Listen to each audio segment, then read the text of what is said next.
Assalamu алейкум, урматтуу Жантөрө 93 YouTube каналынын катталуучулары, көрүүчүлөрү. Мына кече күнү катар улактарды өткөздүк. Улактар өтө сонун болду. Мына YouTube каналыбызга жүктөдүк.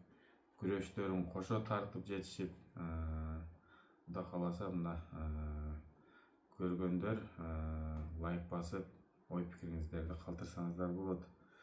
21 октябрь Өскөн аканын улагы дагы өтө сонун ширин улак болду. Мындай улак көптөн бери көрө эле келем. Таза болду. Күрөшү дагы өтө сонун болду. Азыр алдыда боло турган улактарды дагы айтып окуп кетсем, анан кийин дагы кайсыл жерде улактар бар, ой пикириңерди дагы комментарийге калтырасыздар. Мына алдыда 27 октябрь биздин Кочкор Атада чоң улак болот. Сорундары өтө күчтүү. 30 тай, 200 000 сом, дагы майда жандыктар, 7 машина деди окшойт. Орозо элекелер берип атат. Бирок мен бул тойго катыша албайм. Мен Жалал Абадка кетем. Жалал Абадта дагы чоң улак бар. Канча дейт, сорундары дагы ачык, айкын болсо, такталса, мен дагы бир баштан окуп айтып берем. 27 октябрь Жалал Абадта дагы болот.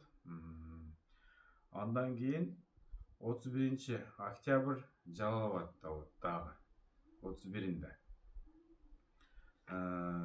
Базар Коргондо дагы болот экен улак. Буйруса улактар өтө көп, зор башталып атат.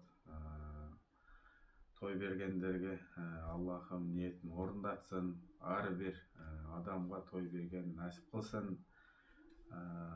Андан кийин ноябрь, 2-3 ноябрь мына Нурбек акабыз атасына аш берип атат. Буйруса бул дагы өтө чоң той болот.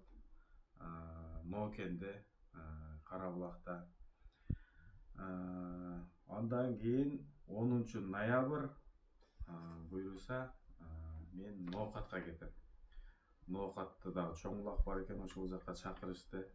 Буйруса кызматты ал жакта кылабыз. Ошол достор, кайсыл жерде улактар бар, комментарийге жазыңыздар. Ушул каналга катталыңыздар. Баягы өзүбүзгө жакын күчтүү улактарды карап ошол жака бара беребиз. Ассаламу алейкум, рахматуллах ва баракатух.